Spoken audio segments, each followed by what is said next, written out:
The blood under the fingernails, the desperate scrubbing. We often look at Alicent and see a medieval Lady Macbeth washing away her ambition. But if we look past the surface of the Targaryen civil war, we must ask if the Queen of the Seven Kingdoms ever held genuine power. The history of the dance is written by maesters who weren't in the room, relying on contradictory court rumors and the salacious gossip of the fool, Mushroom. These male scholars prioritized sensational villains over complex women, retroactively casting Alicent as a calculating architect of the war.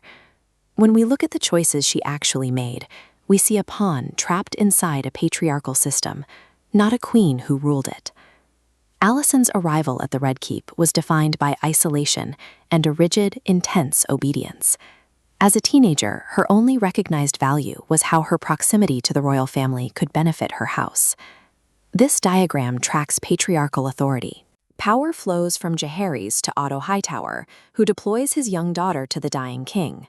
Next, Otto transfers Alicent to the new king Viserys. This structural weight traps her through consecutive forced pregnancies, entirely stripping her bodily autonomy. Her later descent into cruelty was a direct response to this exploitation. She was a girl forced to view her own subjugation as her greatest duty.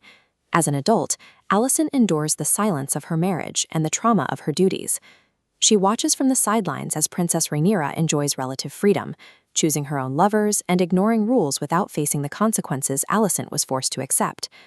When you surrender your happiness to follow a strict set of rules, watching others ignore those rules and still succeed creates a toxic envy. Psychologists describe this as unrewarded sacrifice, a bitterness that festers when your own restraint goes unrecognized. She still tries to save the realm through those same rules, suggesting that Viserys marry Aegon to Rhaenyra to unite the claims. But Viserys, too weak to face the political reality he created, ignores her pragmatic advice. The beacon of Old Town glows green when the Hightowers call their banners to war. By wearing this color to Rhaenyra's wedding, Alicent makes a visceral declaration of her own. It is a rebellion fueled by the realization that her sacrifices bought her nothing. The rules of the realm had only ever demanded her suffering, a realization far more damaging than any political intrigue. This resentment eventually turns outward. Unable to strike back at the men who exploited her, she begins to damage the children she is supposed to protect. She fails as a mother because she can only see her sons as political weapons. She raises them on her father's teachings, viewing them as pieces on a board rather than human beings deserving of love. After Rhaenyra's son takes Aemon's eye in a childhood brawl, Alicent demands that Rhaenyra's son lose an eye in retribution. It is a moment of pure, blinding rage.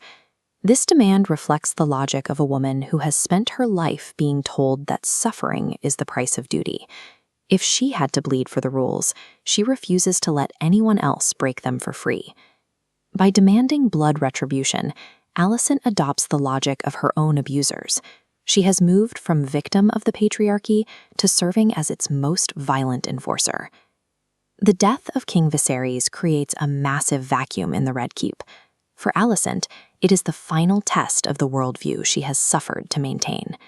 She moves swiftly, orchestrating a coup to usurp Rhaenyra and place her own son, Aegon, on the Iron Throne. For a brief moment, it feels like a victory.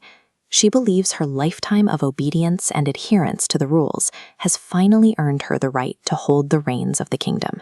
This chart tracks power within the Green faction during the coup. Alicent's influence peaks as she directs the transition. But once Aegon is crowned, the men resort the hierarchy. Her father ignores her, and her sons embrace violence. She is powerless to stop the war. Princess Rhaenys observes that Alicent only ever sought to make a window in the wall of her prison. She spent her life trying to make her subjugation comfortable, never realizing she could have tried to dismantle the cage. Alicent Hightower's story concludes with a devastating realization. As a woman serving this specific system, she was never truly allowed to win.